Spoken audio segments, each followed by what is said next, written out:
সবজি খাওয়ার নাম শুনে যারা নাক সিটকায় তাদের জন্য আজকে এই সবজিটা নিয়ে আসলাম। একবার খায়া দেখবেন আর জীবনেও নাক সিটকাইবেন না। অনেক টেস্টি এই সবজিটা। এটা হচ্ছে চাইনিজ ভেজিটেবল। আসসালামু আলাইকুম সবাই কিরম আসুন? আলহামদুলিল্লাহ আমি তো ভালো আছি, আশা করি আপনারা সবাই ভালো আসুন। যাই হোক, প্রথমেই আমি দেখেন এখানে কিছু পেঁপে আর আলু সিদ্ধ করে নিতেছি।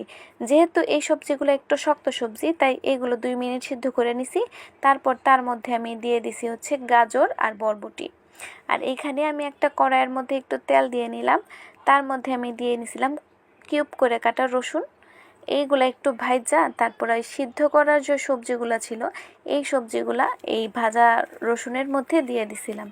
দিয়া কিছুক্ষণ রান্না করে নিছিলাম, ধরেন 2-3 মিনিট রান্না করে নেওয়ার পর তার মধ্যে আমি দিয়ে দিছিলাম হচ্ছে লবং, টেস্টিং সল্ট আর হচ্ছে সয়া সস। এইগুলা দিয়ে আমি আরও কিছুক্ষণ রান্না করে নিছিলাম, কারণ এই সবজিগুলো একটু শক্ত শক্ত। তারপরে আমি নরম সবজি দিছিলাম। নরম সবজির মধ্যে আমার ছিল হলুদ ক্যাপসিকাম আর সবুজ ক্যাপসিকাম। তো এই দুইটা দিয়ে নিছিলাম, আর সাথে ছিল হচ্ছে টমেটো। তো এগুলা দিয়ে আরও 2 মিনিটের মতো রান্না করে নিছিলাম। তারপরে আমি দিয়েছিলাম পেঁয়াজটা। পেঁয়াজটা একেবারে নরম সবজি, তাই একদম লাস্টে দিছিলাম, না যেন ওইগুলা নরম হয়ে মিশে না যায়। এই ভেজিটেবলের বিশেষত্ব হচ্ছে এটাই যে সবজিগুলা থাকবো ফ্রেশ ফ্রেশ, মানে কালার ডিসকালার হইব না, দেখতেও সুন্দর লাগবো আর খাইতেও একটু কসকসা লাগবো। তো এই সব কিছু দেওয়ার পরে আমি দিছিলাম হচ্ছে কর্নফ্লাওয়ার।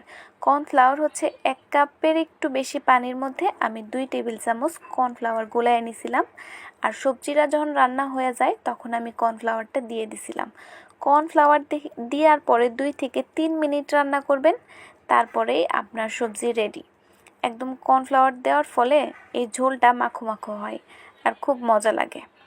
এই সবজিটা রান্না করতে 20 মিনিটের উপরে আপনার সময় লাগবে না।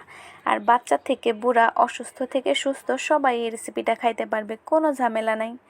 যাই হোক, আপনারা সবাই আমার ভিডিওটা দেখছেন তার জন্য ধন্যবাদ। আর ভালো থাকবেন, সুস্থ থাকবেন। আল্লাহ হাফেজ।